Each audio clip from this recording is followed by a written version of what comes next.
Bismillah.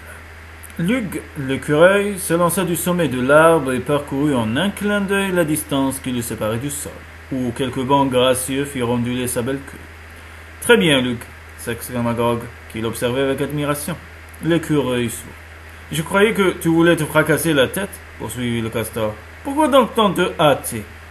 Je voulais te faire peur, lui répondit Lug en riant.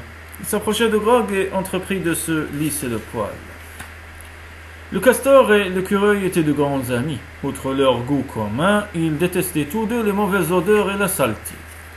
Tout en faisant sa toilette, Lug se mit à raconter la vie de la forêt. Tchierk, le ver, a un curieux défaut. Il est changeant. Je l'ai observé une fois qu'il s'était installé tout près de mon nid. Il ne faisait rien d'autre que manger des feuilles. Il parlait peu, mais son attention demeurait toujours en éveil. Un beau matin, je ne l'ai vu plus. Il ne pouvait pourtant pas être bien loin. Je scrutais les alentours sans le trouver. Tandis que je poursuivais mes recherches, mon petit m'appela et je courus vers lui. Il avait trouvé un œuf. Je m'apprêtais à déguster avec lui cette friandise de choix lorsque je m'aperçus qu'il ne s'agissait pas d'un œuf.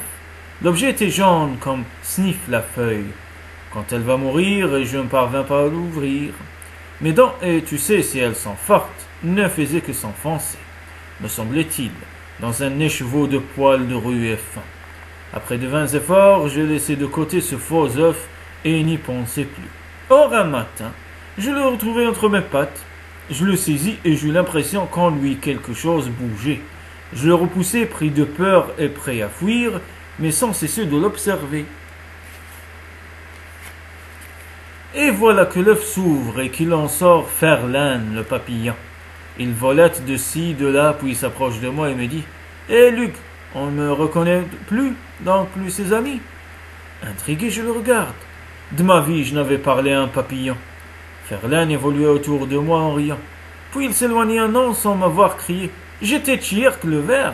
Tchierk s'enfermant dans un petit œuf de poils et devenant Ferlin. Tu y comprends quelque chose, toi, Grog? Grog secoua la tête. Je n'ai jamais vu Tchierk, répondit-il.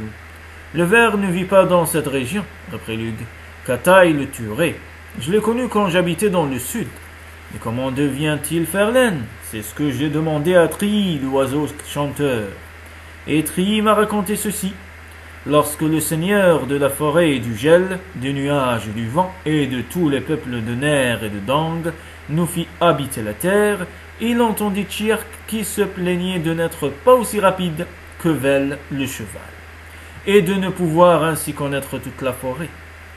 Le père grand le fit venir à lui et lui dit « Si tu es capable, malgré ta gourmandise, de jeûner d'une pleine lune à l'autre, je te changerai en papillon et tu pourras t'en aller. » Rapide et léger, rendre visite à toutes les fleurs de la forêt.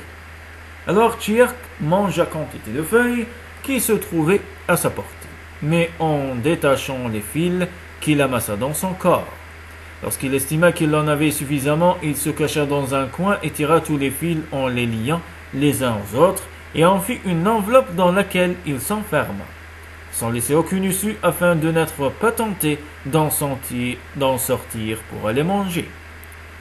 Le Père éternel put constater que le ver avait jeûné durant le temps prescrit et il le transforma en papillon. Dès que Tchierk se sentit des ailes, il déchira le tissu qui l'emprisonnait et s'envola pour découvrir le monde. C'est ainsi qu'il se change en papillon chaque année depuis lors. « J'aimerais le connaître, dit Grog. Si tu vas vers le sud, tu le rencontreras certainement. » Grog fit non de la tête. Il ne connaîtrait jamais Tchierk. Changeant de sujet, l'écureuil annonça que le clan des loups avait un nouveau chef. Les mâles se sont battus sur la grande clairière de Ner à la dernière lune, dit-il. Je les ai vus du haut d'un arbre. Qui sait où est allé se cacher Hugh? Pourquoi a-t-il abandonné ceux dont il était le chef? Je ne parviens pas à me l'expliquer. Hugh, déclara Grog, s'était épris de Kataï le gel quand il le vit sur le fleuve, et Kataï l'a recouvert de son manteau. Quoi? S'exclama Lug. Il est mort? Crap l'a vu flotter sur le fleuve au commencement de la saison d'or. Et tu dis que Hugh était l'ami de Kataï?